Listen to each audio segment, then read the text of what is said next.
Good morning, mob family. How is everyone today? Oh, let's see who shows up.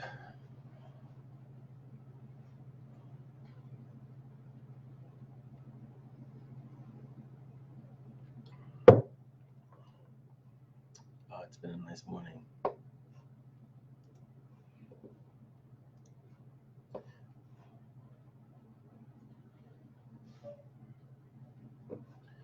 Let's see who's here.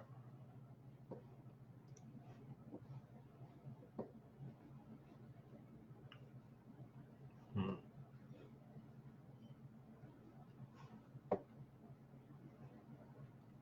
Hello, Joe. How are you? Welcome. Oh, it's quiet this morning. It's kind of a lazy Friday. People are just kind of relaxing. It's overcast here, so thank you. It's not just my award. Mob made a big difference. Hello, Carolyn. How are you? The mob was fantastic. Everybody came out and voted, so it was awesome.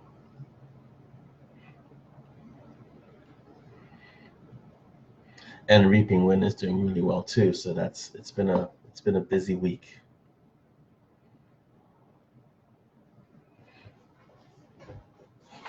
Ah, get comfortable here. Yeah. So yeah, just relaxing today.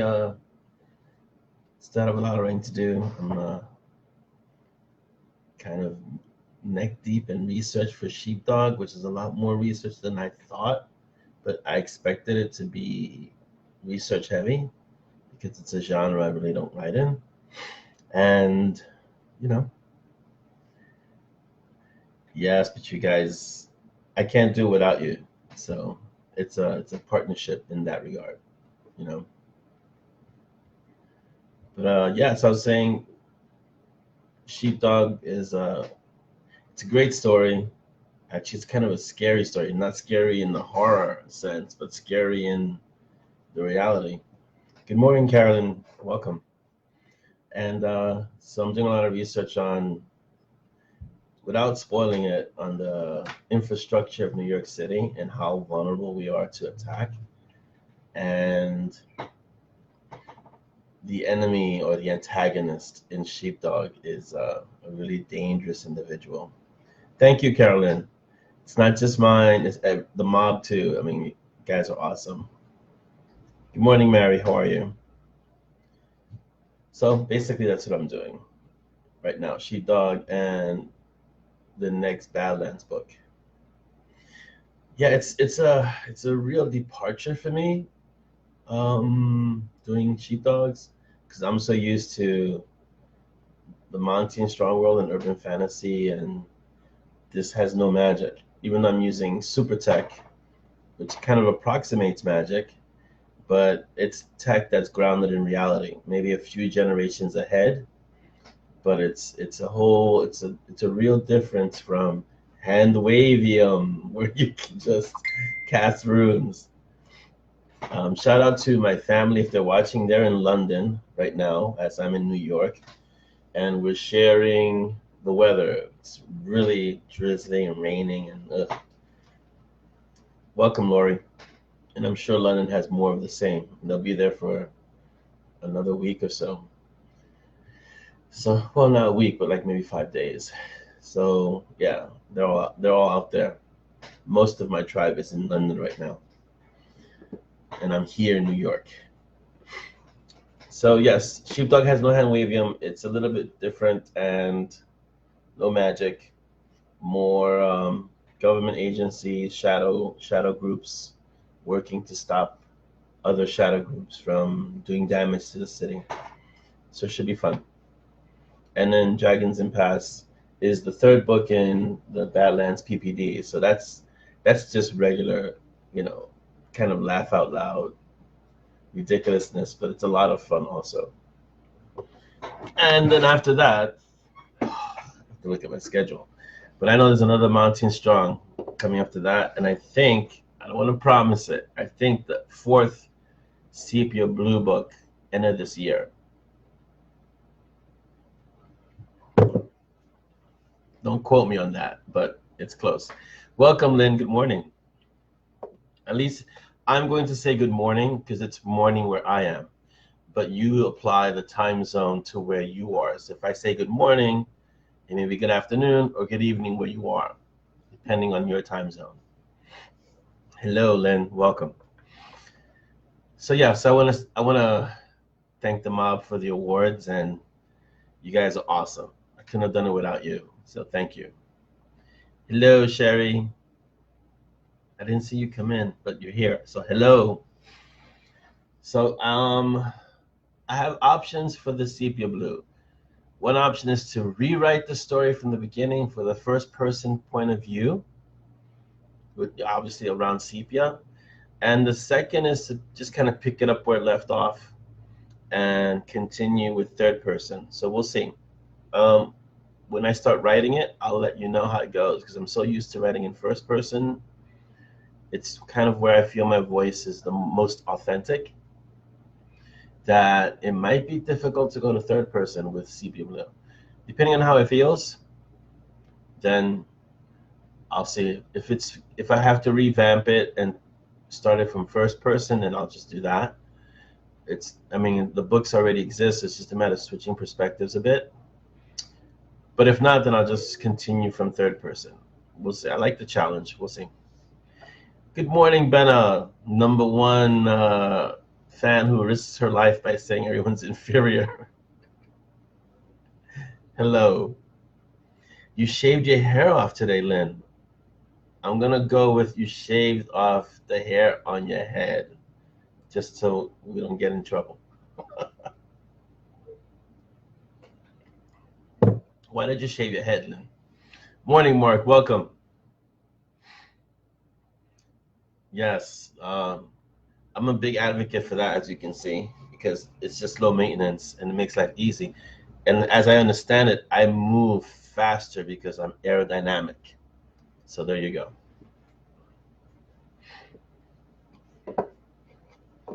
Well, I saw this post about how kings used to cut their hair before they would go to war. So Lynn, is that what you're doing here?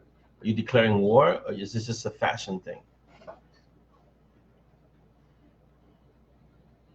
And if anyone has any questions on Reaping Wind, I'll try to answer them as long as they're not spoilerish. Any questions, any comments on Reaping Wind, because it's currently out there, and so we can definitely discuss that. And I think Sue posted up a question. Let me just check real quick. Excuse me as I look at the other computer and find out. Yeah, let's see. What was the question? Oh, let's see. Nope, that's not it.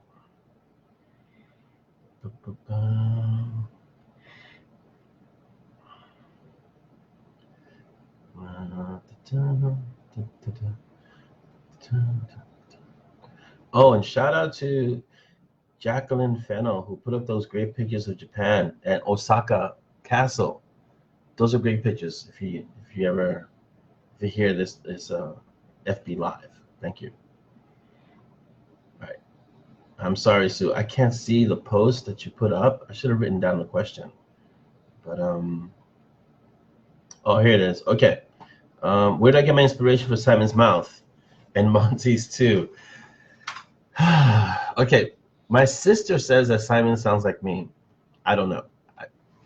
I think basically Simon reacts to being thrust into a world that he doesn't understand with snark, smartassery, and he has except that he doesn't have respect. He doesn't have fear of these authority figures that are telling him what needs to be done. That's just the way he is. But he'll respond to the unknown, to the situation that he's in with snark. And many times he says what's so. It's just that it comes across and it chafes some of the people that he's talking to. Hello, Laura, how are you? Hey, Renee, welcome. Sorry, no shampoo, just a squeegee. Yes, that's what I do, Mark. I just go, and it's done. Yeah, Simon seems to have grown up a bit. We'll use that loosely.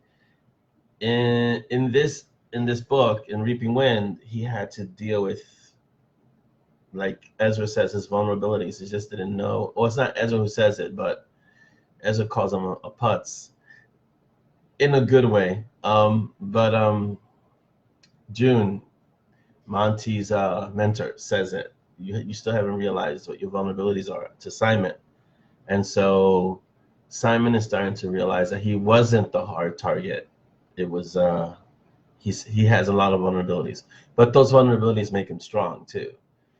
And no, not Simon strong. They just make him strong. So yeah. All right, let me see who I missed. Laura, welcome. Corinne, welcome. Dan, welcome, Mr. Awesome. Where would I like to send Monty and Strong next? Well, they're back in New York City after the trip to Japan, and the story is going to take them to a few places. The books take them to a few places. I can't really spoil it, but they're going to go to a few places. I know one of them is Greece, only because of all the gods that are involved. So that's going to be fun. Also, I have Greek friends, so I have a lot of resources for research with that. So maybe the Parthenon will survive. Maybe not. We'll see. It's been around for thousands of years. It may not survive Monty and Strong and Peaches. I have to change it now from just Monty and Strong, M&S, to MS and P, because Peaches is such an integral part to the story and to the books. All right, so before I continue, let me see new books. I know the PPD has books out, so John, Noah, if you haven't picked up their books, go get the most recent PPD books. I think Sinister's out with some books, and I'm pretty sure Noah has a book that he just released. For certain, I know Ben Zackheim also in the PPD, but he also released Relic Mask, so grab that. Carolyn just released The Hidden, and it's a debut book, so get that. Don't forget to pick up the anthology that's for the American Library Association Disaster Relief Fund. That's out. I think it's already full price, but it's still 10 stories for whatever you're paying. I think it's $4.99. So 10 short stories for $4.99, it's a deal. And of course, Reaping Wind is out. So if you haven't gotten that, please get it. The quote competition, you guys really made it life hard for the mods. So we're not gonna call out the winners today because it's still going through quotes. It's still kind of organizing because it's so many good ones. They have such a body of quotes that now they have to kind of winnow it down to like the best 5. So well done on providing some really awesome quotes. Let's see. Yeah, next month I'm going to FenCon. I'm pretty sure it's in Dallas, Texas, kind of in the middle of the month. So I'm going to FenCon. So yeah, let's see. Benna. Oh yes, Imagination is Life. I was this close to putting Meat is Life, Benna, but I thought that would have been too weird for an author logo. You know, Imagination is Life or Meat is Life. It sounded like a butcher shop. Shout out to Jim the Butcher, if you guys know who that is. Yes, Grease, definitely. Peaches is awesome, as you can see. Peaches is awesome, as he's representing today. Bye, Karina, or Corina. Ooh, well, I hope it's an okay eye appointment, just like a routine thing. Nothing too out of the way. You're very welcome, Carolyn. I'm hearing good things about your book. I haven't read it yet, but that doesn't mean I can't support you and shout out your book. Especially as a debut author, I had great people around me when I started writing who kind of guided me in terms of what to do. And then when I met Lorelai and John, they really kind of helped my career get where it is now. So it's always important when you have new authors to kind of push and support. So that's important. So I always make it a point to do that. Good morning, Yasmin. Good morning, Todd. Wait, what? Dallas? Yes, Renee. The FenCon from the 19th to the 23rd, if I'm not mistaken, I will be in Dallas at FenCon, wherever that is. I have my flight information and everything. So they invited me out. I'm the Toastmaster. Don't know what that means, so I'm bringing a big loaf of bread just in case. Yeah. Good morning, Rebecca. Yeah, so I'll be traveling from the 19th to the 23rd. I was supposed to do Nink this year, but I don't think I'll be doing that. And I was supposed to be doing Austin before that, from the 11th to, I want to say, like to the 11th to the 16th or something. But it's too much traveling. I have a lot of writing to do. And September is a crazy month in my house because we've got 3 little ones in 3 different schools, and the busing situation doesn't start until later in the month. So it's basically it's dad taxi or mom taxi back and forth. And this fall, they're all 3 will be in 3 different schools, and so it's going to be a little bit hectic. So I can't travel that much, and FenCon happens over a weekend, which is good.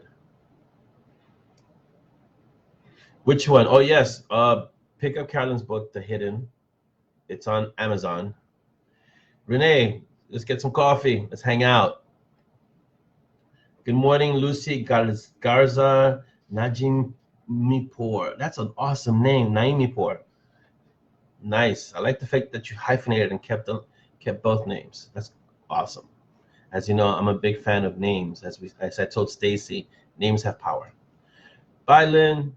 Enjoy work. What happened and who rescued Peaches? Peaches says it in the book. I'm not spoiling it for anyone, I hope. But Peaches says Monty and TK rescued him.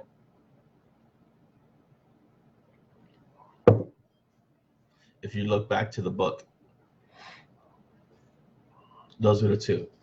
I especially like the fact that at the end, and Monty's kind of washing his hands of Simon and say, "Oh, if only you can control your powers a bit, then you wouldn't be blasting holes in places." Good morning, Sheridan. Good morning, Nicole. No, better here than not being here. So don't worry about being late. There's no late. It's like karma. Karma is never late. So you're here, and that's awesome.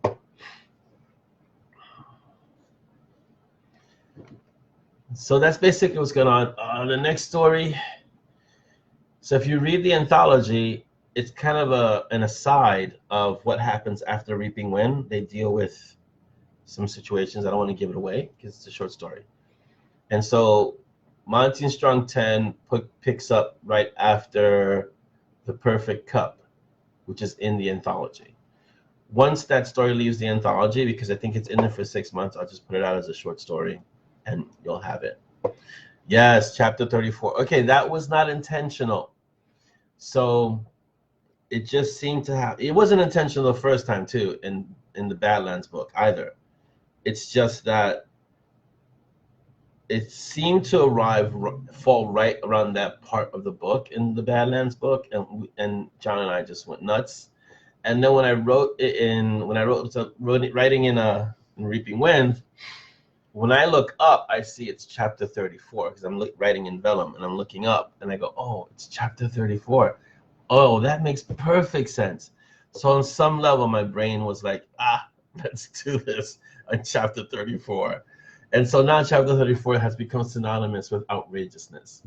But it's a great chapter. All of that chapter, and it's really amazing, was mostly spontaneous me riffing on what would Simon do or what would Simon say under the influence of the dragon blood. So all of my pop culture youth references just exploded into chapter 34. And that's basically what happened. Good morning, Jenny. Welcome. So now we know chapter 34 is just, you'll get a lot of knowing comments like did you read chapter 34? Chapter 34. Yeah. Exactly, Mark. Yeah, I enjoyed it both times too. I had more fun reading it in the Badlands because I'm collaborating with John. So I gave him my chapter 34, and then he added his chapter 34. And so when I read the final chapter 34, I was dying the whole way through. This chapter 34, I just wrote it, and then when I looked up, I was done. I was like, oh, and then I read it later on, and I was dying also. It was very funny. Yes, Renee, he is funny. Yeah, it's taken a while for Simon to start getting there. Again, he's not anywhere near where Monty would be in terms of that. Hold on, let me just adjust this. Yeah. He's not anywhere near Monty, obviously, because Monty is an actual mage, but Simon is developing powers. Good morning, Dean. Welcome. Yes, by the power of Numbskull. Come on. I mean, you can't even make that up. It was just like, it just made perfect sense. That one came out so easily. Like, by the power of Numbskull, I have the power. It's just ridiculous. And I shot the sheriff reference, but I didn't shoot the deputy. Good morning, Kimbra. Welcome. So, yes, there were a lot of references in chapter 34 that just seeped out. And it was a perfect foil having TK there because she's so serious. And now Simon's just, losing his mind, giddy with power. So it's perfect that around him was Monty and TK. And kind of Dex also, but Dex is a little bit more, Dex is just a character unto himself. He's just so funny. But yeah. Good morning, Janelle. Welcome. Let's see. Hi, Kimber. How are you? I fully expect to see Peaches come crashing through the partition. No, Peaches will not come. My Peaches, which is Winter, her name is Winter. She's a boxer. She's not a hellhound-sized dog. She's very comfy in her pen. She doesn't like to leave her pen during the day. Good morning, Tammy. Welcome. And happy belated. It's not just a day, remember. It's a day you celebrate that you made it. Yay! So that's basically the situation with chapter 34. I don't know if you have any more questions, I can definitely answer them, but it was pretty spontaneous.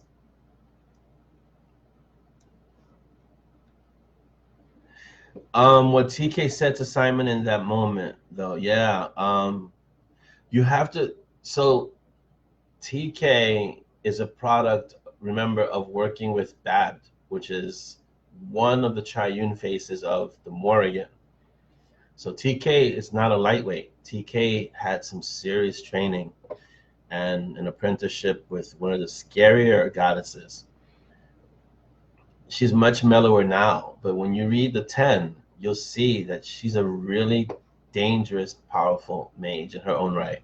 I mean, you can see it, like, let's say in Homecoming, I believe it was, where the Reckoning, where she had to fight with Monty. It wasn't much of a fight, but yeah. Hello, Diane. Good morning. All right, Renee, the new book in the new genre is Sheepdogs. The reason, so let me give you a little bit of the background why it's called Sheepdogs. Sheepdogs, in general terms, are military, police, any agents, people who look out for other people is a sheepdog. So if you think about the concept of a sheepdog, when there are sheep and there are wolves, the sheepdogs protect the sheep from the wolves, right? So I wanted to extrapolate that into, and there's an actual, this is the way a lot of LEO or military refers to themselves as sheepdogs, right? So I wanted to create a group of sheepdogs that no one really knows exists. Some people in the government might know they exist, but they don't really, and they deal with situations that most people would not want to know about. And they're the ones who are out there making sure that we sleep well at night because they confront the ugliness of the world. And so I created this character, Gideon Shepherd, sheepdog. His nickname is Shep. And it's basically Mission Impossible meets James Bond. And there are all these great characters in the group. It's only 5 in the group, and they all have the distinct personalities, and they help Shep through these missions. And the first mission is, and I can give you, is dealing with a terrorist attack in New York City, or an impending one, and they have to prevent it. And how that happens. Yeah. Cowboy. That's actually Noah. You have me confused with Noah. He'll be writing the cowboy romance, and I'll be reading it. There you go. I think Bert is gonna be in that one. So yeah. Before I write any kind of cowboy, I have to read a ton of Louis L'Amour as research, because he was the master of that genre. And even now, I'm reading Barry Eisler, some Mark Dawson. I'm rereading Lee Child, just to get my head back into that kind of space to write Sheepdog, because it's different. It's a different world from, let's say, Jim Butcher or some of the other urban fantasy that I've read.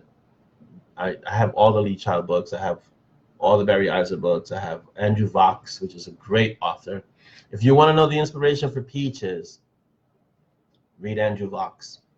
Vox, Vachs. And you'll find out where I got Peaches from. Yes, Jenny, the reason New York City gets beat up so very much is because it's my city. I can beat it up as much as I want. I was born here. Also, every New Yorker has a love-hate relationship with New York. So we love this city, and we're die-hard supporters of the city itself. And we actually hate the city too, because it's just, it can be trying at times. But it's our city, and I think everyone feels that way about their city. Yes, Louis L'Amour was a master of his craft. And so if I ever decide to write in that genre, Western, I'd have to read a ton of Louis L'Amour just to kind of get my head into what a good Western would be like. So,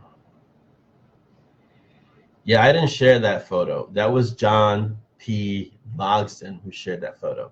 And now he wants to be in Brokeback Mountain 3 with Noah, I think.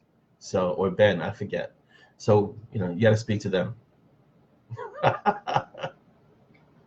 So, yes, Carolyn, that wasn't my idea. That was John's twisted mind who thought of that. Yeah. But yes, I beat up New York a lot. But then I take him to London and destroy London. And I take him to, actually, Japan didn't get that destroyed. I think a courtyard got blown up and one of the castles got damaged. But most of Japan remained intact, which is more than I can say for London. London, I think I destroyed 7 bridges, and the Tate and the Tower of London got damaged. I didn't destroy the entire tower, but part of it. And I got some heat for that. Don't mess with history. If you're an author, don't mess with history. No, it doesn't have me in there, Carolyn. Sorry. You can have Noah, but not Ben. Fine. I'll let Ben know that he has been spoken for and defended.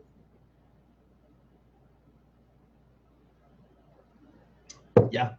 So let's see what's going on. Yeah, I leave that craziness to John. Because he has skill in that stuff. I don't do Photoshop. I don't do that kind of stuff. I'll put him in a book and do that to him. Maybe the next Badlands. I think I have one of his characters in the Monty Strong universe called John, Jhon, and I believe that's him. So I might do something to his character.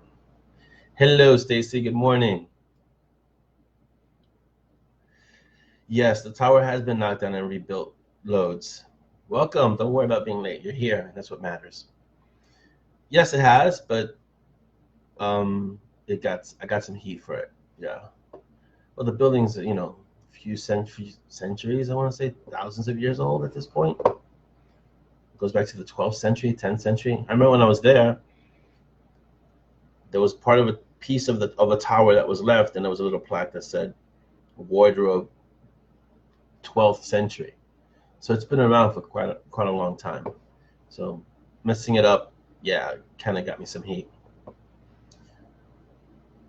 I totally will, Carolyn. Don't worry. I can poke him with it. Yeah, I could. For sure. Definitely, Jenny. Definitely. Well, John's an amazing person and writer, so I poke fun with him all the time, but he's really a great person. So He's one of the reasons I am where I am right now. Hello, Patricia. Welcome.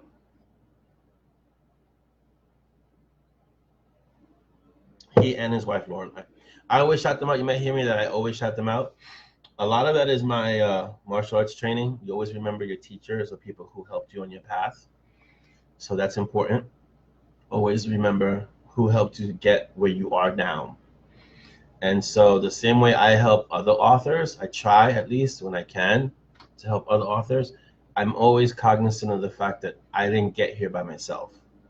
I mean, besides having you guys, which is always a privilege and an honor to have you as part of the mob, I had other authors who reached out, who reached back and said, listen, you need to do this, or, you know, you should do this. And if you're reading Tomb Yards and Butterflies and Monty and Strong, it's a lot of it is because when I sent that first initial treatment to John, he said, stop what you're doing, whatever you're writing. I was in the middle of Sepia Blue. So if there's no Sepia Blue right now, it's John's fault.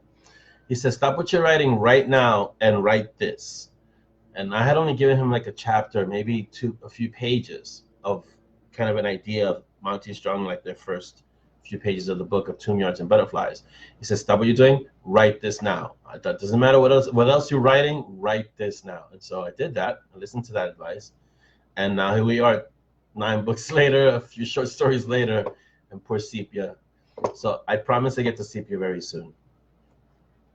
How many Monty and Strong books do you see myself doing? Well, Dean, right now I have 20 stories outlined. There's a lot, and they're all, I know a lot of it seems like it's not related, but all the story, it's a thread line throughout all the stories. So 20 right now, but I'll keep going if you guys keep reading. So yeah, I don't mind writing Monty and Strong. Out of all the books that I write, Monty and Strong is the most seamless for me. I can just sit down and write the story. And I already know what the story is about, but it doesn't take effort in the sense of letting the story flow. Unlike Sheepdog right now, because it's a new book, it's a new story, it's a new genre, it's taking a little bit of work. Not so much the character interaction and the story, it's just getting into that mindset of a straight thriller without magic. But yeah, about 20 right now, Dean, are outlined. So yeah. Thank you, Stacy. I couldn't have done it without all of you for the awards, the Raven Awards. So thank you. And thank you to Uncaged Reviews who submitted my books. Yes, the White Tower. That's where I was, at the wardrobe area, Sharon. And it was like 1066 or 11th century, something like that. And yeah, I think I blew a hole in it in Silver Cloud's Dirty Sky. Welcome, Sharon. How are you? Yes, Dean, there's a lot of Monty and Strong to go. And of course, there's about 16 books in the Night Warden series because it's related to Monty and Strong. In the Aftermath series, as long as there's Monty and Strong, there'll be Aftermath, the Damned series, which is, if you read Reaping Wing, you met Ursula, and she's the leader of Damned, Decons, and Magical Nulls, Elite Division, Damned. So there's a lot of, that's going to be fun because they're all shifters and Ursula is a kick-ass character with her hammer. So there's a lot of stories that, and then don't forget the Brew and Chew crew. So we have CC with Rags and Peaches and Frank, which is always a fun combination. And there's 2 more books in their stories, but I have a feeling it'll continue. And CC and Rags are going to be making a lot of appearances in the Monty and Strong world. If it was ever turned into a show, who would you cast for the protagonist? Wow. This has been done quite a few times, so let's see. I have Ryan Reynolds as Simon, just because of the attitude. And Monty, so a few people are suggesting Tom Hiddleston. There are a few. Liam Neeson, I think, was suggested once. There are a few people who's different actors for Monty. So I'll leave that to the mob. But I could definitely see Ryan Reynolds as Simon because of the attitude, the snark. Yeah. It's like Deadpool and Gandalf got together. Yes, CC will be making an appearance in the next book in Monty Strong 10. And then I'll be writing the next Brew and Chew adventure, which is called Brew and Chew. And after that, the next Brew and Chew adventure of that is called The Cold Girl because they come for CC. Someone's coming for CC. And Peaches and crew have to protect her without Monty and Simon and anyone else. So that's going to be a lot of fun. So yes, let's see how else we got here. I'm writing. I have notes because there's so many things to remember. So, so the entries to the quote competition are closed. Don't send any more quotes. The mods have enough to deal with. So please don't send any more quotes because they won't know what to do with them. So I think I'll have to close commenting on that post. Yes, Liam Neeson and Ryan Reynolds would be fun to watch. Because I see Liam and I'm thinking, he always looks dour anyway. He looks like he's in a bad mood most of the time, which reminds me of Monty. And Ryan is just, the attitude. So I could see those two working. If you ever saw the most recent movie with Ryan Reynolds and Samuel Jackson, I forgot the name of that movie. For me, that was hilarious. I found that to be hilarious. The Hitman's Bodyguard, I think it is. And so it's that kind of dynamic, bro. Samuel Jackson is really upset and angry and MF all the place. And Ryan Reynolds is like, really? Really? So it's hilarious. If you haven't seen it, go see it. Let's see. Yes, don't worry. I think we'll give the mods more time to find the 5 quotes, and then I have it here. The 5 winners will get a Peaches coin. Let's see if I have it. A Peaches coin. Looks like this. Let's see if I can hold it better. Can you see that? Peaches. And then on the back, it has the dragonfly. So that's what the winners get. Solid coin.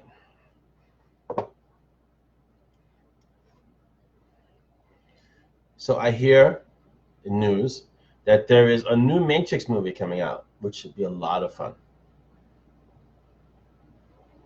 I'm looking forward to that. And of course, John Wick 3 for Dan. Dan, Mr. Awesome, John Wick 3 is already filming, so be ready.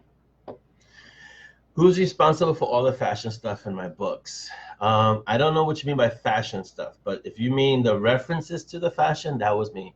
I used to love GQ when I was younger. My fashion tastes have changed considerably. In terms of what I personally wear, I just go for comfort these days. Also because back when I was younger, I was a much thinner individual, and I could wear anything. Now, I'm a little larger, and so I have to go for comfort first. But when I was younger, I used to have a subscription to GQ, so that kind of stayed with me. And so it's just a matter of when I like to depict when you see the characters, what they wear determines kind of who they are. So like if you see Ken and his fastidiousness and the fact that he wears all this kind of high-end clothing lends you a bit of a view into who he is as a character, as a person. Even though he's a vampire and a killer and dangerous, he also likes to look good. So, and that's Monty also. Monty always wears his Zegna suits and gets upset when they get trashed. But that's just the way. That's just part of the job. Good morning, Rhiannon. Good morning, Cynthia.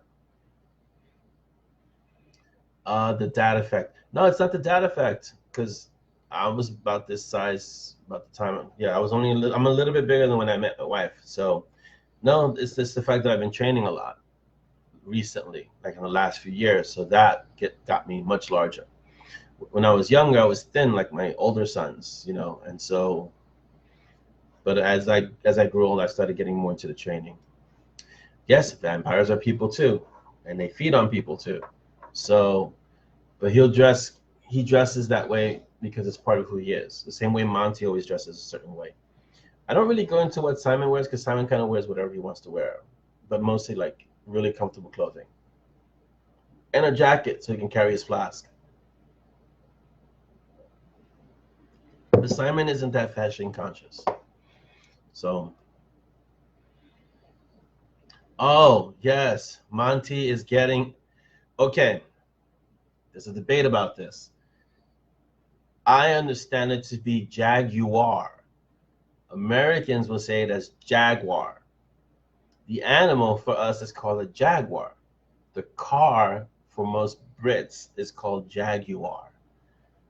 In any case, Jaguar XK120 will be Monty's new car.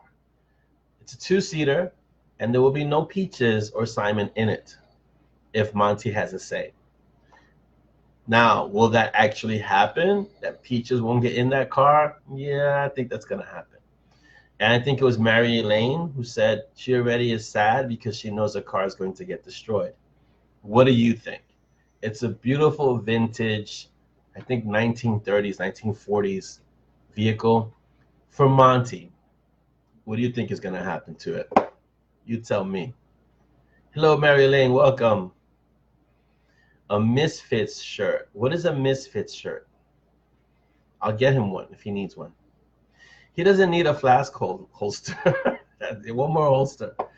Well, yeah, and it's called, so the car for Monty will be called Christie because the first person who suggested it was Todd Christie in the group, in the mob. So Monty will refer to the car as Christie. And of course, you know, Simon's response will be, what, Christine?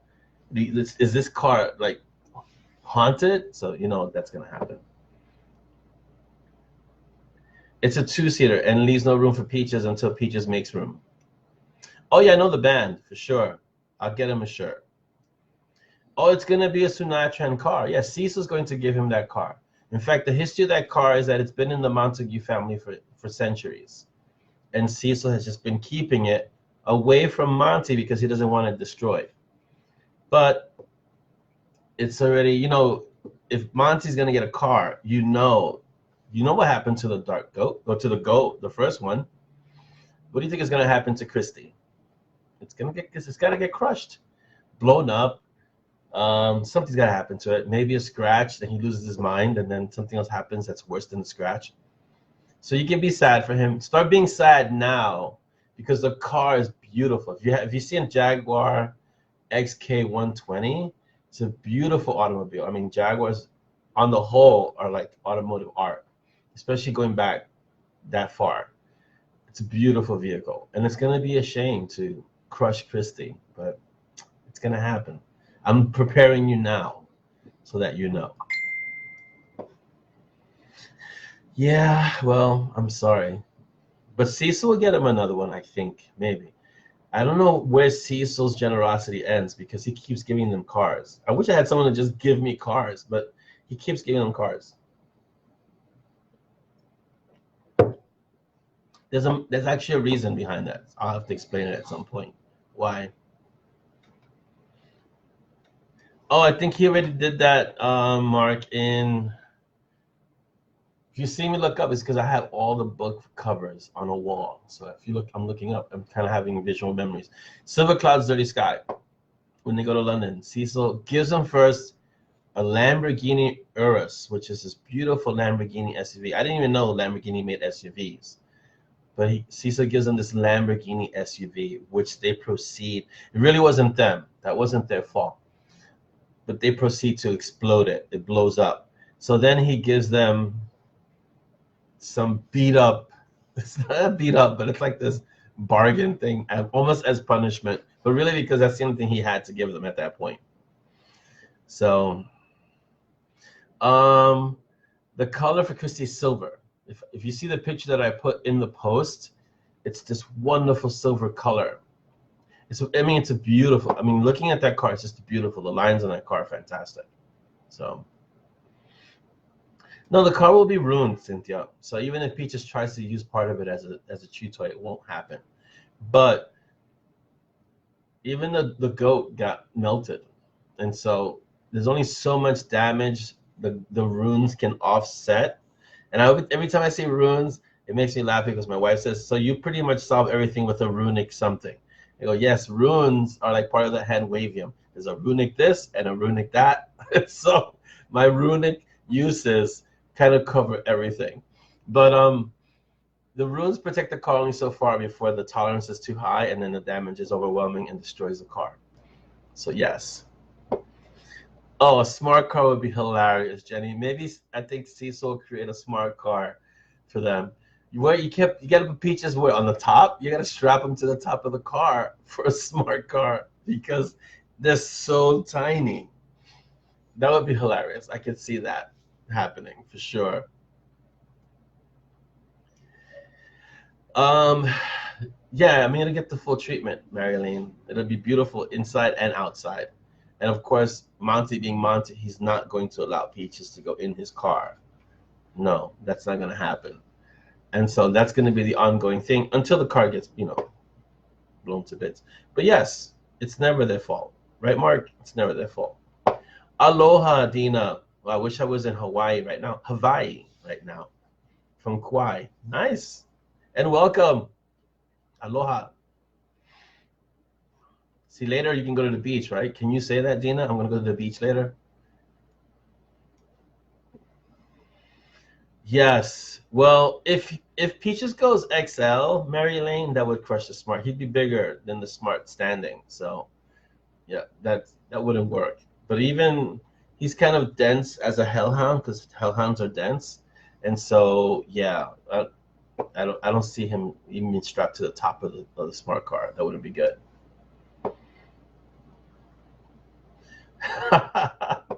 Well, again, I don't think Monty's gonna let Simon in that car. Not gonna happen. Plus, it's drag driven. It's gonna be the steering wheel is gonna be on the British side, and Simon would never drive a car on the British side. It's an abomination to everything he believes a car should be. How could you have the steering wheel on the right side? It's just backwards. It doesn't work. That would be Simon's position. So he wouldn't try and drive it anyway. Getting in it is a whole different story. But he's not gonna be able to get in it. Where are they gonna leave Peaches? Peaches can teleport.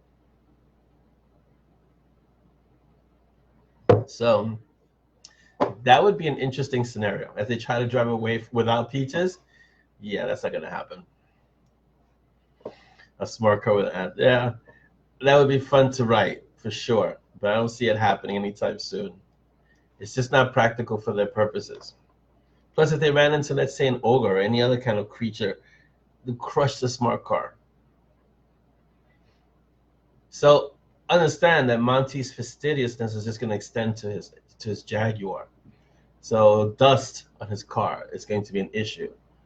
Can you imagine what would happen if something physically happened to his car? Lose his mind.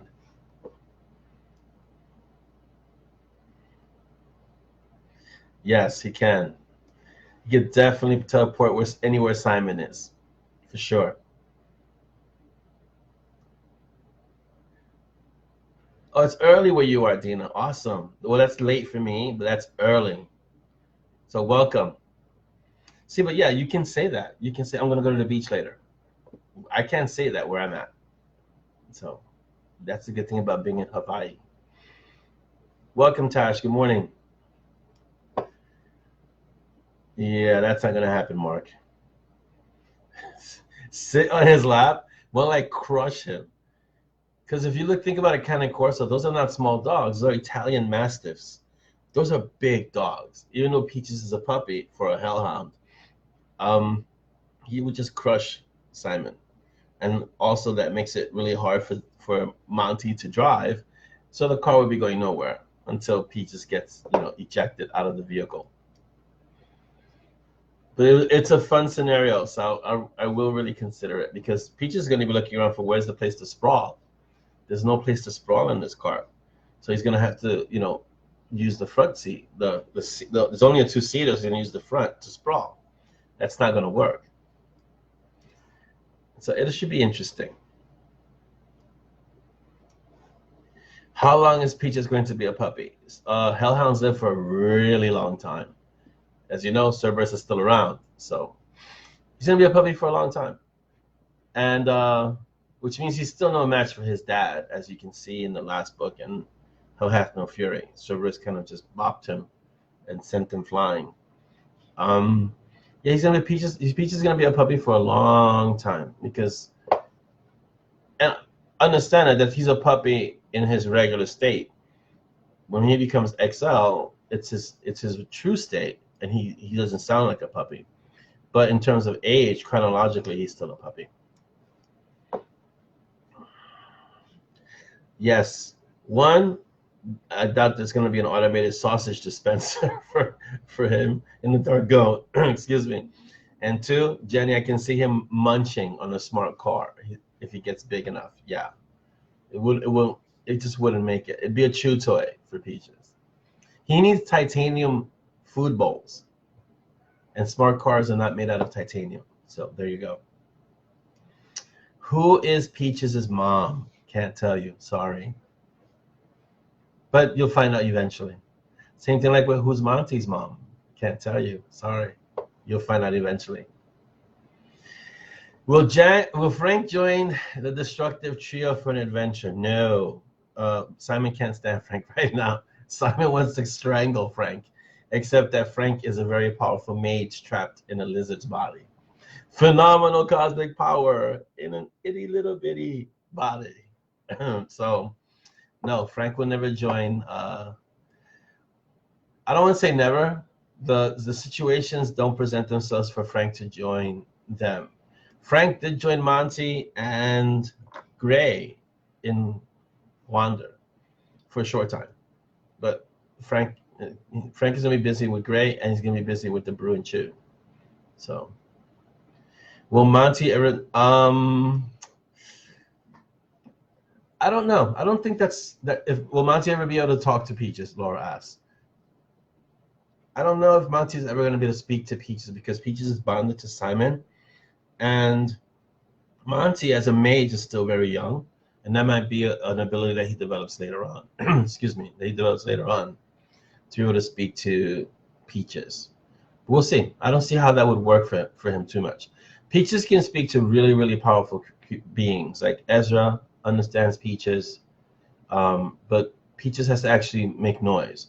The communication that Peaches has with Simon will only be with Simon. But Monty and other beings later on, well, other beings can understand what Peaches says. Like, if you see Ezra, he says your boat will always be waiting here. He understands Peaches. Same thing with Ursula. Can probably understand Peaches. But most people, no one else can actually speak to Peaches the way Simon does because of the bond. The news and audiobooks. Well, the first 3 stories, No God is Safe, Tunes and Butterflies, and Full Moon Howl on audiobooks. And I'm working on getting the rest of the Monty and Strong series on audiobooks. It's just that it takes longer, and I got to be interviewing narrators. They have to audition. I send them chapters, and so far, the person who did the first 2 books is really slammed. He's really good, and so it's hard to find a good narrator. And the narrator makes all the difference in audiobooks. They have to really live the books. They can't just read it. For that, I'll do the narration. So. Yes, when you make and the author giggles at your comment. Yes, it's true. Yes, there'll be more Brew and Chew. Right now, there's 3 books slated, Mary Elaine. You have the first one, which is, what is the first one? Geez, Hellhound Blues. Then the next one is called Brew and Chew because it's the Brew and Chew Adventures. And the third one is called The Cold Girls. So we'll see what happens after the trilogy. But the characters will always surface in Monty and Strong. Is Monty's Aunt Dec's sister or a great aunt? In the story about the Grail. If she is Dex's sister, where was she when Monty? I'm not understanding the question, Stacy. Can you reword it? Thank you. Good morning, Helen. Good morning, Melody. Thank you. I love writing them. Oh, is Monty's Aunt Dex's sister the one from the gift? Yes. Oh, I see what you're saying. Yes, she was busy. She couldn't. That they're kind of doing things in other places in the world, and they can't just leave what they're doing, drop everything, and go. Even when Connor, if you haven't read Homecoming, hope I didn't spoil it for you. But even when Connor was no longer around, she couldn't just appear. So that's why. Yes, she's Dex's sister. Hello, Sabrina. Hello, Barb's. Welcome. So there's a lot about the family, Monty's family, that gets revealed over time. But the Montagues are very, very strong. When did I start writing? Thank you, Barb's. I thought it was really good too. I enjoyed it. Like, the weird thing about when I write is I'll go back and read, and I'll be like, wow, who wrote this? And then I remember, oh yeah, that was me.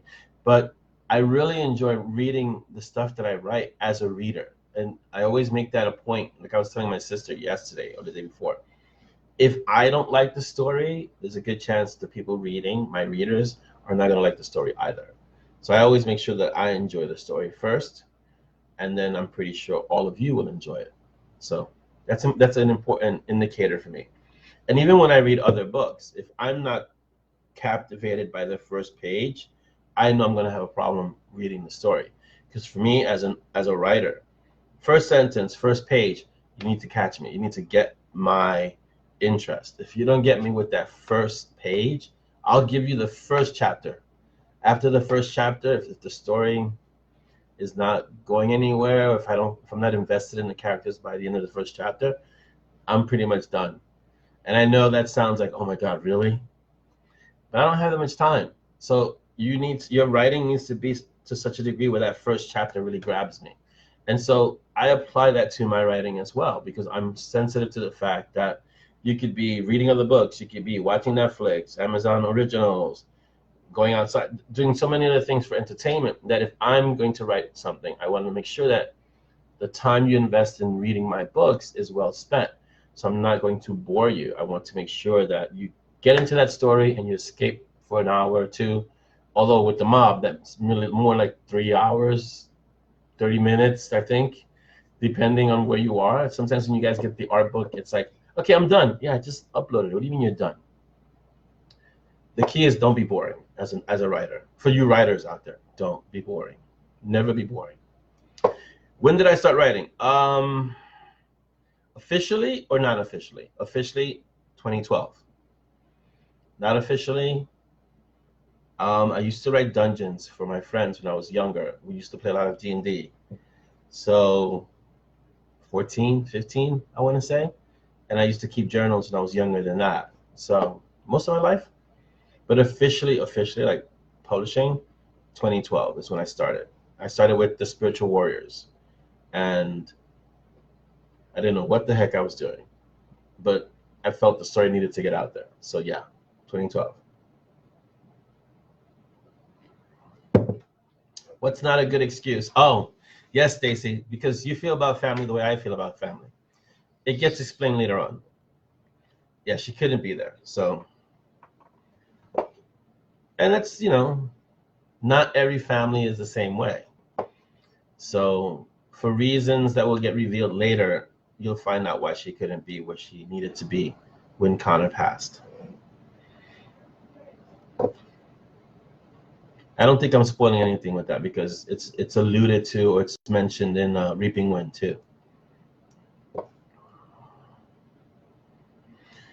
Mark, we would never play the game. It would just be all the authors losing their minds. The game would never happen. I can't even begin to tell you how insane that would be because we have regular meets. And in our meetings, if our meetings are an hour long, about 45 minutes, 30 to 45 minutes is just us losing our minds.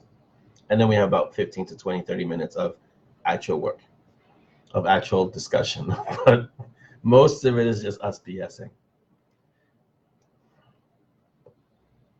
When is the 10 coming out? Oh, I know I did cover it, and it's on my schedule, so I know it's written down. The 10, the first one, which is called the 10. And I think I covered it in the last live event, but it'll be soon because I want to get that story out. That is going to be an awesome story. Hello, Chili, welcome.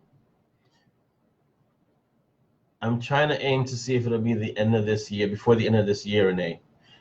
That story will write itself because LD and TK are the center of that story, and their characters are so developed that adding the other characters like Jono and all the other ones that have come in, it's easy.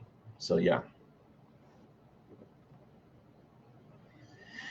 I don't know, Barbs, what the world is coming to. Because, yeah, 2012 is when I started, but Monty and Strong, the first 2 Mutants and Butterflies, first Monty and Strong wasn't until, I want to say 2017. I'd have to check. So it wasn't until a few years ago. And so it took me about 11 books, not 11 years, geez. 11 books to get to Monty and Strong. 11 stories. Not 11 books per se, but 11 stories. Between the 5 spiritual warriors and then the short stories and the sepia. It took about 11 stories to find that voice that I could comfortably do Monty and Strong. Welcome, Carla. How are you? All right, it's noon here, guys, so we're going to be wrapping this up pretty soon. Would love to hang with you all day, but writing needs to get done.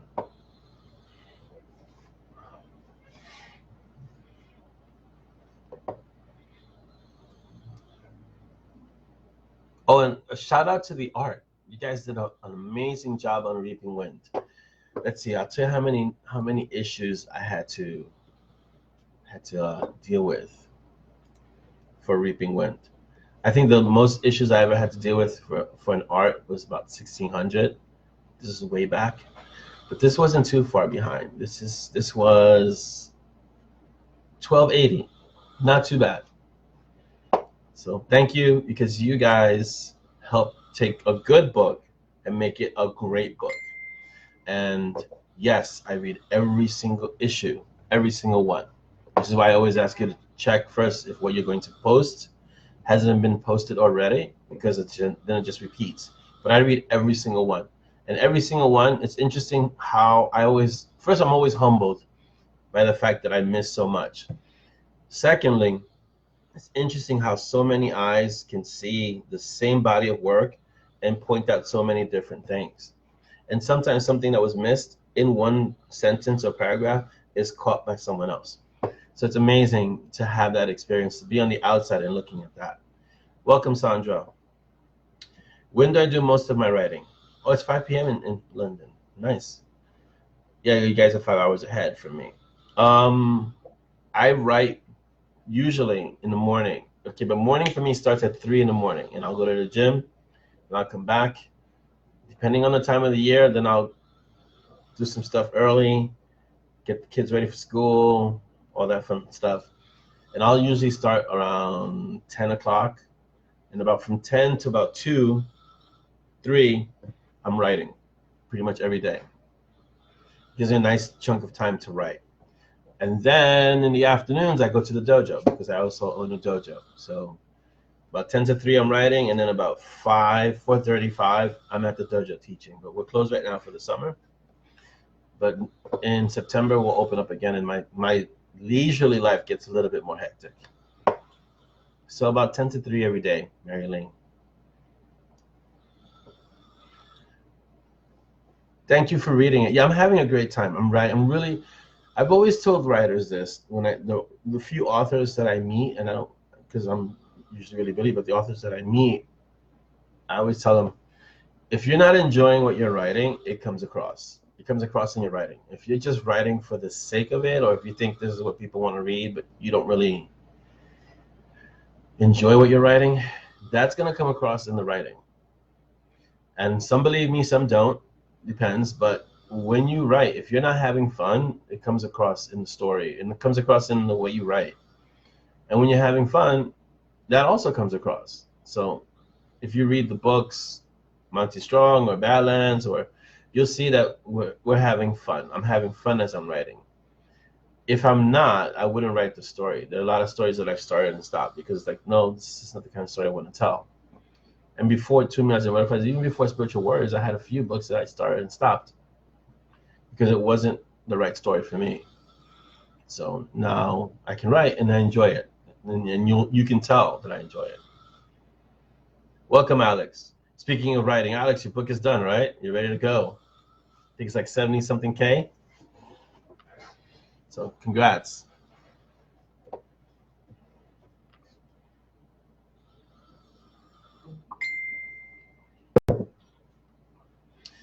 Yeah, that's why I have a DM, Mark. I don't have a DM to hurt cats. So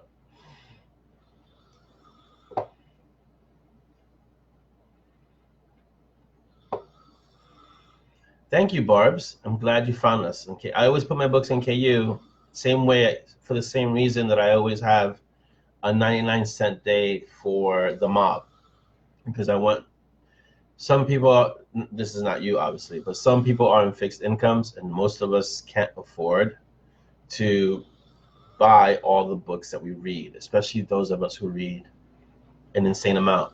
If I had to, first of all, I had to buy all the books in paperback, I wouldn't have enough space in my house because I'd need a warehouse. Secondly, it would be just too expensive if you got to buy every single book. So KU makes a lot of sense for voracious readers, people who just love, who can read a book a day or a book every 2 days. You have KU, you can just constantly get books. So I always make sure my books are on KU for that reason, so that people could access them. And there's no reason to not have it. So yeah. And also that's why I do the 99-cent mob day. Because you guys are a mob, and you should have a day where you can get the book for 99 cents. Welcome, Darren. And that's a big deal to me.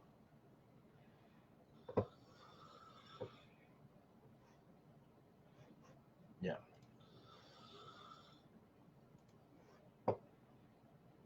I don't recommend everyone doing it. Like I wouldn't recommend you doing Carolyn yet, because you only have one book. But once you have several books and your reader team is more established, then yeah, I would say have one day where you could who's angry? I'd love to see those little angry faces, like someone's angry. I don't know why. Did you wake up angry? Have one day that's special for your group, for your family, for your people. And then, let them know that they can get the book that day at a discounted price. Now, you don't have to do that. That's what I do. So it's always your mileage may vary. So there are no absolutes in this thing we're doing. So what works for me may not necessarily work for you. I do it because it's a way of me giving back to the mob, because you guys are the ones who allow me to do what I'm doing. So that's a way of me showing appreciation. But you don't have to do that. So, and plus my mob is awesome. The best readers in the world are in the mob. That's all I have to say.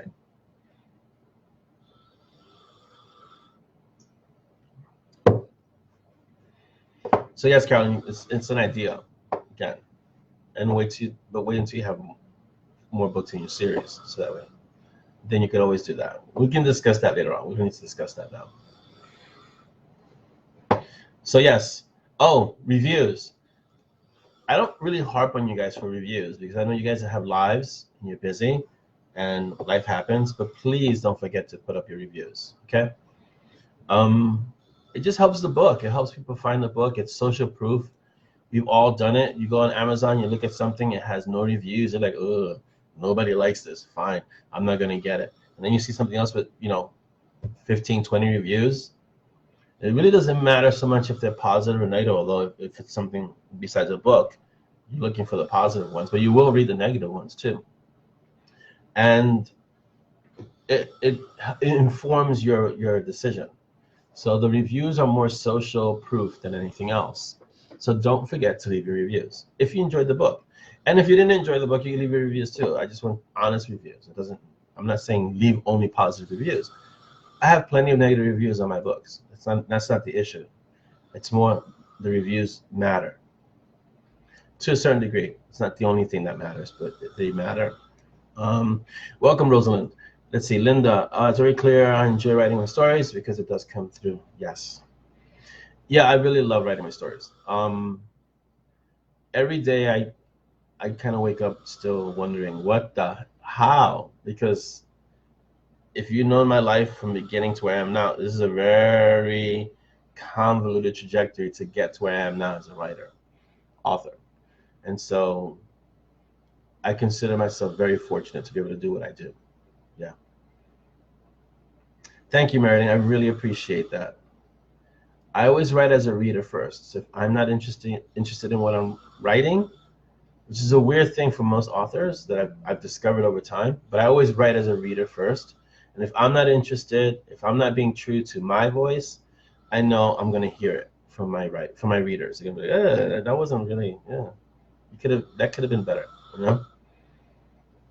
Yeah, it takes time. Bye, Joe. Oh, that sounds like a Wednesday word, Joe. Yes, and that's exactly it, Barbs, it's like I realize I'm conscious of the fact that my income is fixed in the sense of that there are bills that need to get paid. I can't. Me buying books is a luxury. It's discretionary income. I can get books, but if I have KU, I can get thousands of books. The last time I moved to where I am now, half of the move was boxes of books. I used to have a storage space that was mostly filled with boxes of books because I had that many books. And so, yeah, I can't. The Kindle saved my space for real. Wendy, hello, you made it. Welcome. Yes, Jenny, please do. Like I said, I nudge you guys. I'll nudge you on the reviews only because I think they're important in the sense of creating or providing social proof to other people, and that's it. But I want you to be honest. I mean, if you didn't like the story, you find it's your right to say, the story could have been better, and that's okay. I'm okay with it. I have rhino skin, so I've had negative reviews. I've had reviews that have lambasted, like that. I was like, wow, someone's really angry today. And I take it in stride because the moment that book is out there in the world, it really isn't mine anymore. If you understand that, and writing and reading especially, like, it's subjective. What one person thinks is a great author and a great book, another person says that book was horrible. The same book. So I don't take it personally. I enjoy the story. I enjoy writing it. I enjoy providing it for you, but I don't take the reviews personally. I enjoy them. I enjoy when you leave them, but it's really your experience that matters. And so I want to make sure that you have a great experience when I write a story. And if I'm not providing that for you, another angry face. It's so interesting. When I'm writing, I want to make sure you have a great experience. I want to know who's the angry person. Jenny, that was the reason why I had a storage space full of books. Because when I was younger, I used to get books from the library, and I had a real issue giving them back, and I would get fines and everything because I wanted to keep the book. So I started buying my own books. So that my rationale was I never have to give this book back. That got really large over decades. I had a lot of books. I donated a bunch of them to the library, but yeah, I had tons and tons bookcases, like floor to ceiling bookcases full of my books a long time ago. So yes, that's why I have a Kindle and my books are digital. Yeah, I do too, Wendy, but I have to be careful now. Welcome, Leslie. Because as an author, the Zahn does not like it when you do review for another author. And sometimes they strip them. So I have found my workaround has been to read on my phone. And when I read on my phone, I can leave reviews for everyone. And it works. They stay on. If I read anywhere else, like on my Kindle, on my computer, when I leave a review, I get this little, this person notification, and so forth. You can't leave a review. On my phone, it's never been an issue. So that's why. Thank you, Jenny. I appreciate being on the automatic buy list. Yeah, it really, Dean, it really is that. And here's the thing, in case you didn't know. When you buy a story when you buy a book or when you invest in, like, let's say KU, and you're helping an author, you're helping the author write more stories. I'm not set up in a lavish mansion somewhere in the Caribbean where I'd like to be. That'd be awesome. But, I live in New York. I live in an apartment. It's a big, spacious apartment because it was my mom's. But yeah, I'm not living the lavish lifestyle. What I'm doing is creating everything possible so I can write more books. So when you help an author, whoever it is, and you buy their books, you're helping them write more books, which is awesome because that's what you want. That's what I want. That's why I buy the books that I buy, because I would like that author to write more. If it's a story I enjoyed, I want them to write more. And so that's what it means to support an author, to help an author, to buy their books. Exactly like that, Jenny. It's the same thing. Yes, Wendy. I know that fear. I know that feeling. When I used to walk into Barnes and Noble, I'm just gonna get one book. I'm just gonna get one book. I will walk out with like stacks of books. Because then an author I had been following had just released a book.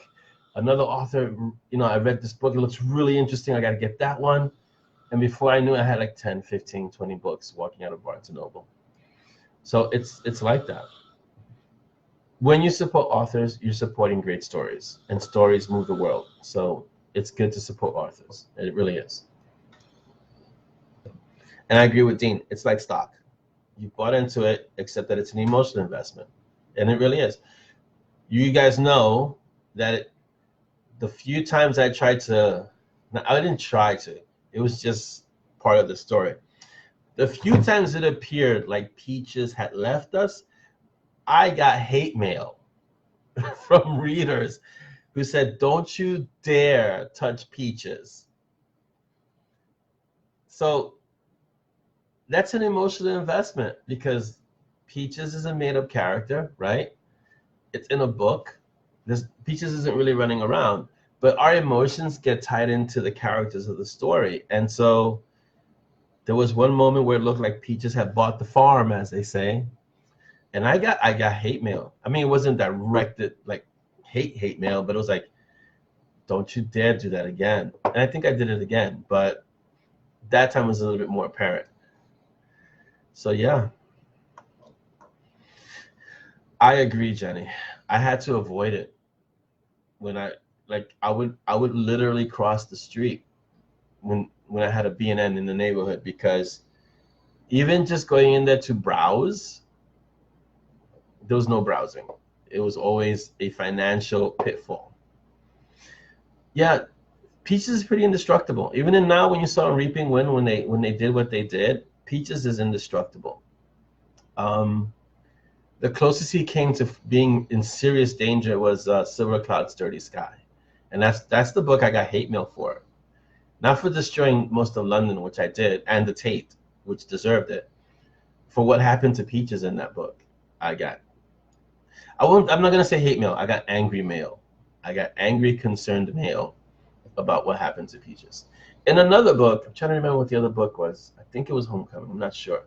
Where there's that passageway that Simon had to go through, and he had to imagine, like it was like a kind of like a simulation. What happens to Peaches in that? You kind of know that that's not really happening. But in Silver Cloud's Dirty Sky, ooh, I got some serious concerned mail.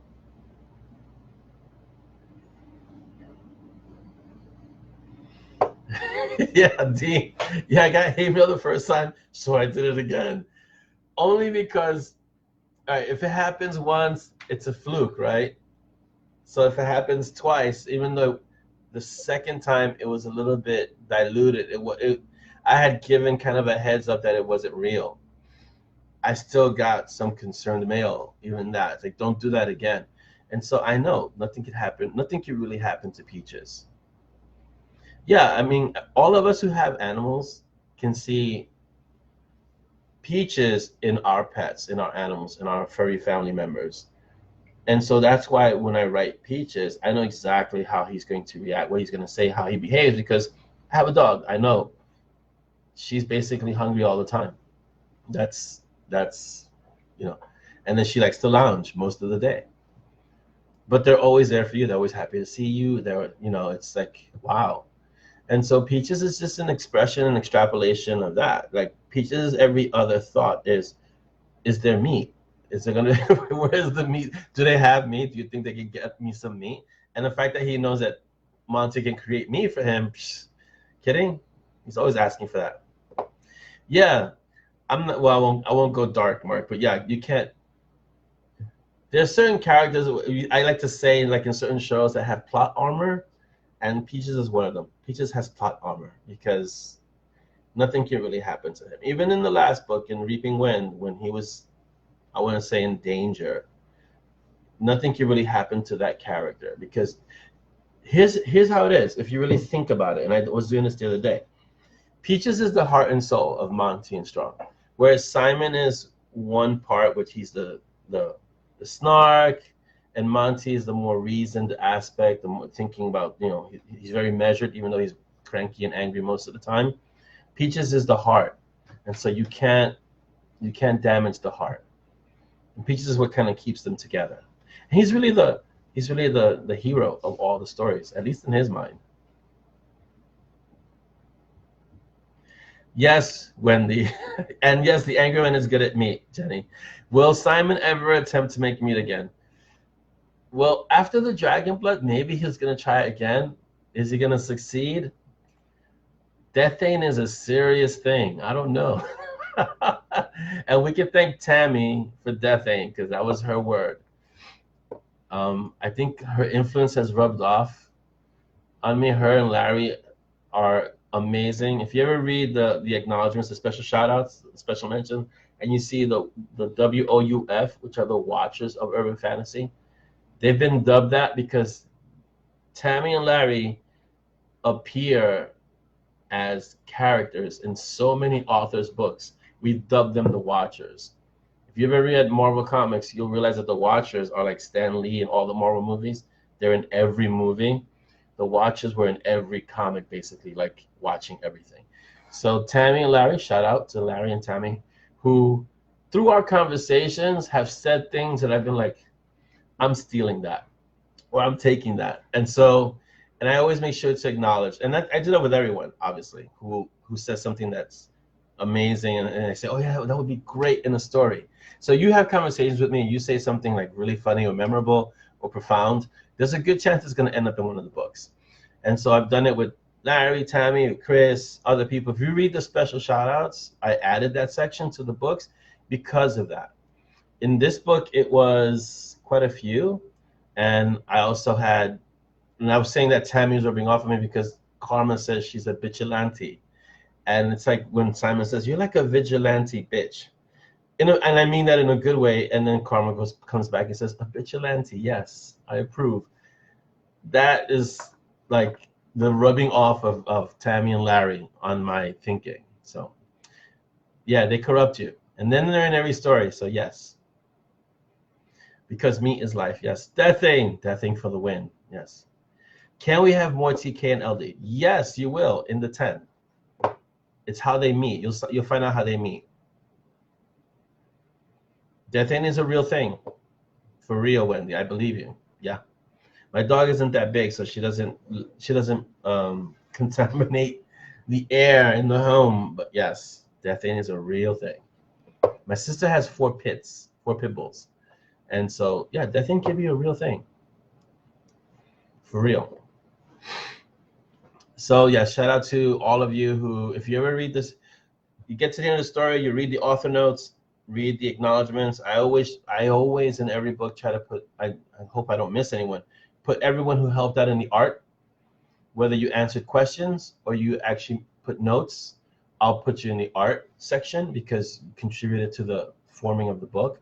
And then I have the special mentions, which is when situations where that influenced the book or that created some ideas, I'll put that in the book. Only because, again, it's a way of giving back to all of you and an acknowledgement of, I don't just come up with these ideas by myself. I do get help, and you guys inadvertently, maybe, I'm always like a sponge. I'm always picking up things. So yes, I pick up the ideas, and I like to acknowledge those who contribute in that way. But also I do the art too. The art is a big deal. Even if it's just listing the names, I think it's important that you have your names in the book. I think it's pretty awesome too. I wish I could have had my name in a book when I had started long ago when I was young. I would have lost my mind if I had given an author a suggestion and then he put my name in the book. And also, every so often I'll have, the kill your character contest where you come up, with a great idea or you figure out an Easter egg and you get to get killed in the next book.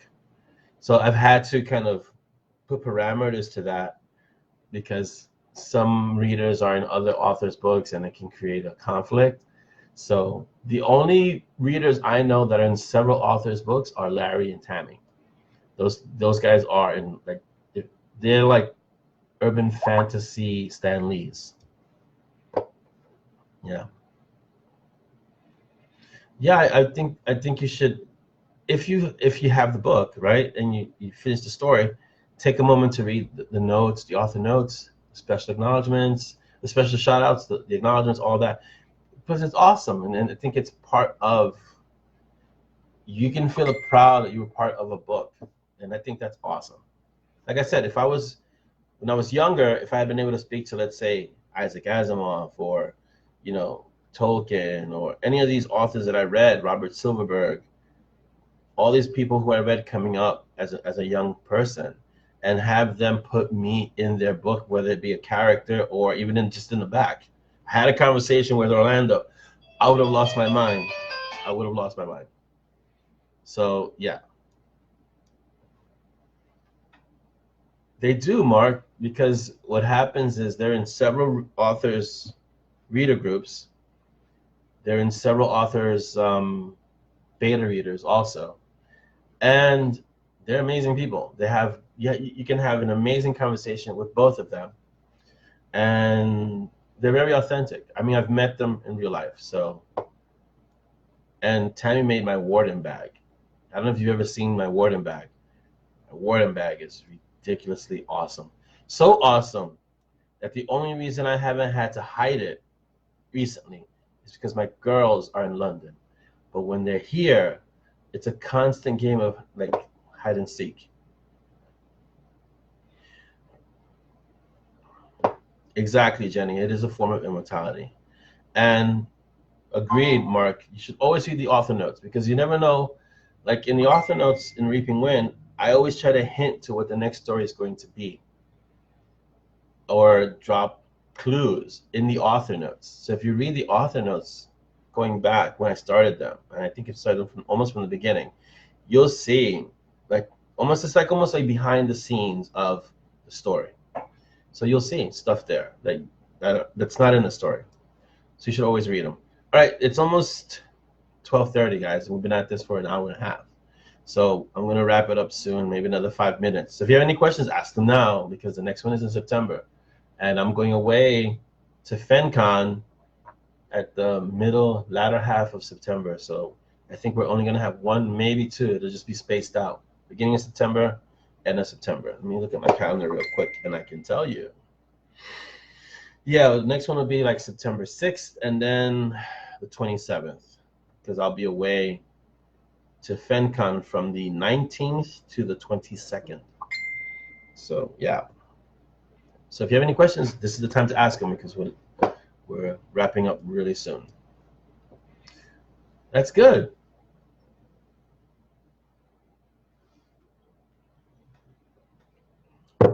That's right, Mark. It's 5:30 where you are. So that's awesome. I always enjoy these. These are great. I like the fact that it's kind of loose. I mean, I'll mention some stuff about the reading and the writing, but I like the fact that we're just kind of hanging out, having coffee. At least I'm having coffee. You could be having tea.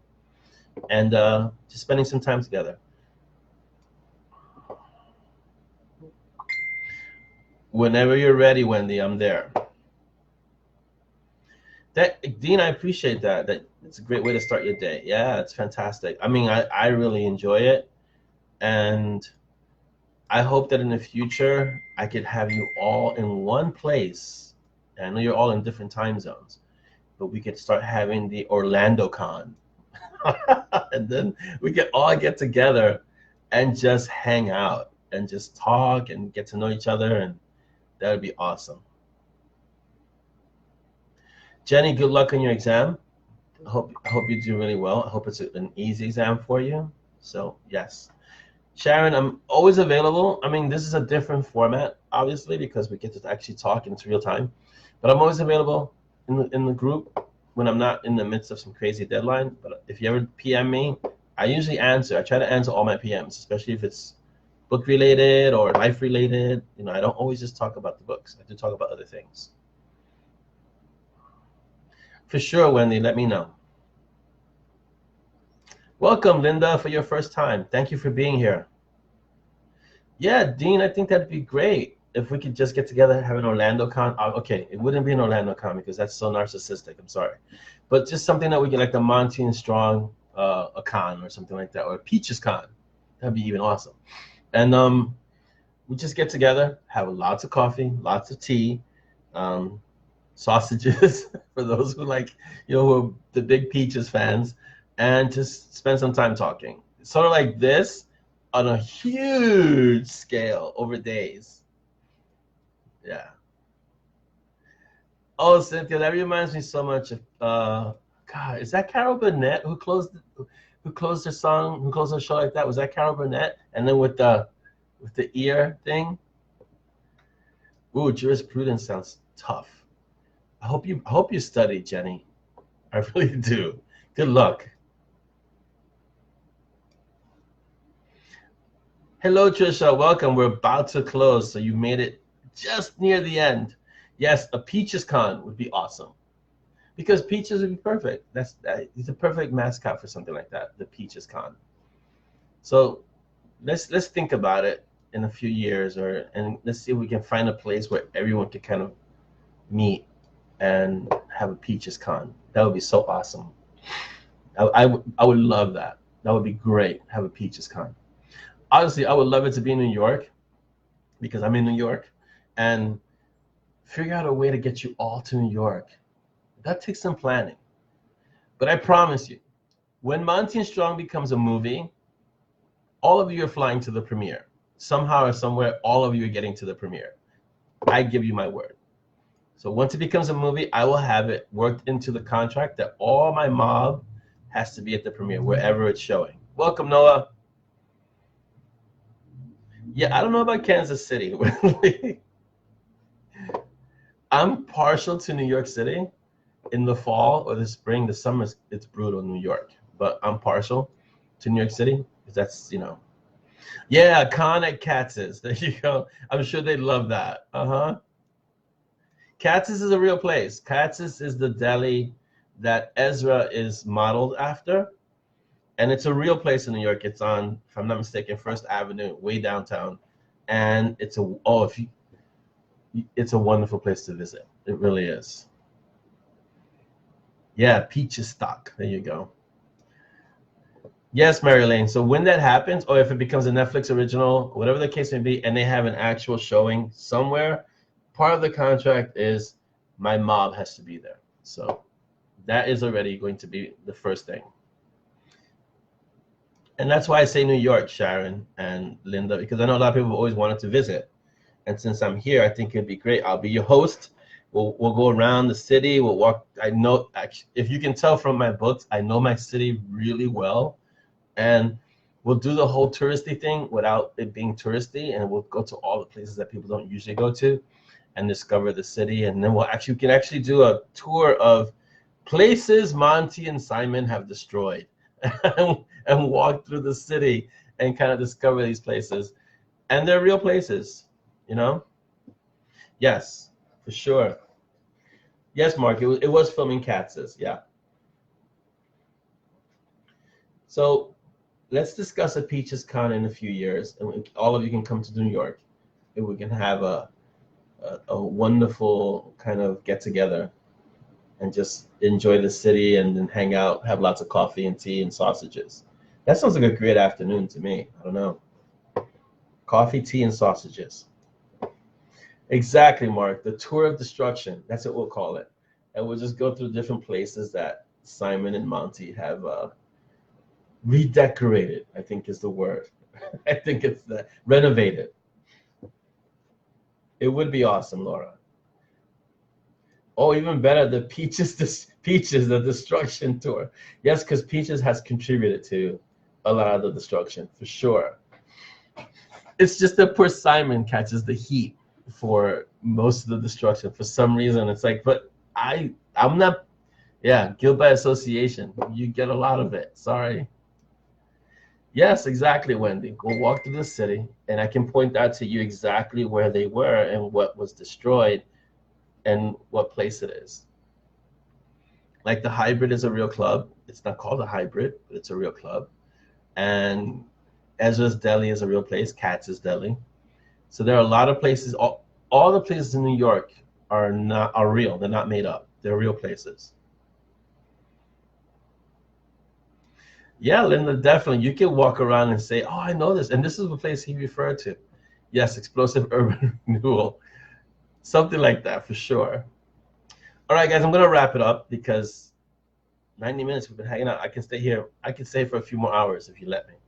I really enjoy your company that much, but we got things I got to do, and I got to get to Sheepdog. It has to get done, and Dragons Impasse has to get done. So I would love to stay here another hour or two with you, but we have September.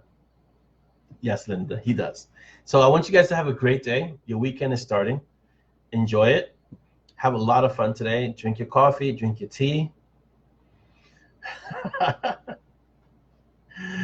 Yeah, I'll just carry it like hi, or Orlando stuffed peaches. Actually, let me look. This is a secret. I'm working on creating a peaches plushie. That's the next thing. So the legal aspect of that is that I have to have the trademark and all that stuff, but I'm working on creating an actual peaches plushie for you guys, for the mob first, and we'll test it out and we'll see who is the angry person. I love it when I see the angry face, and create that, get it to you guys, see what you think, and then move from there. I think that'll be awesome. Yes, the peaches plushie, Mary Lane. So I'm in the works with that. I have to be with the legal department because we need trademarks and stuff like that. And then we move to creation. They have to create a prototype, and then after the prototype is approved, then they can start mass producing.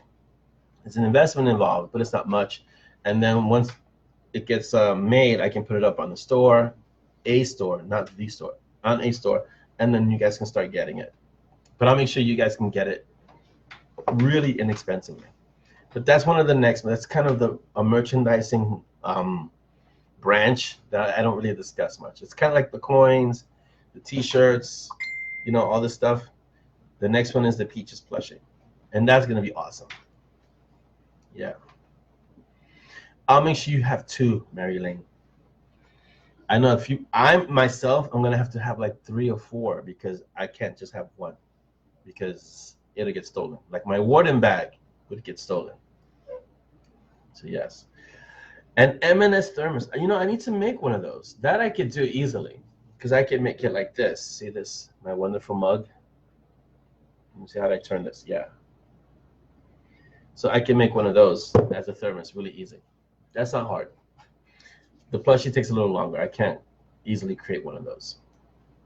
All right, guys, I'm going to wrap it up. It's like I don't want to go, but I have to. If you want to ask me anything, you can PM me. I'm usually around. I'm not really around on weekends. I am, but I'm not. Like, I'll float in and out because weekends I'm busy doing other crazy things, But the pack is always watching, always.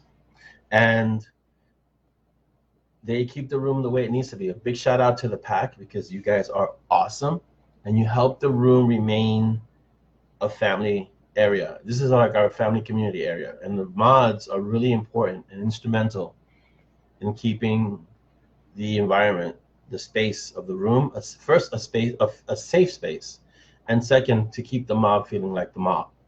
So I couldn't do it without the mods as well. They're awesome, and they give of their time and their energy, and it's incredible to see what they do. I know a lot of things happen that I don't even hear about because the mods just take care of it. So thank you, mods. The pack is awesome. Someone asked me why they're called the pack. There's 10 of them, and the pack naturally follows Peaches Pack. It's actually called Peaches Pack, the mods, and there's 10. Which is why there's also the story of the 10. And you'll see the mods are actually the 10, some of them. Everything's connected, as Chris says. Everything is connected. All right, guys, I'm going to go. And you guys have a great weekend. Enjoy your days. I don't know if you have days off this weekend, but enjoy them. And stay healthy, stay safe, and be excellent.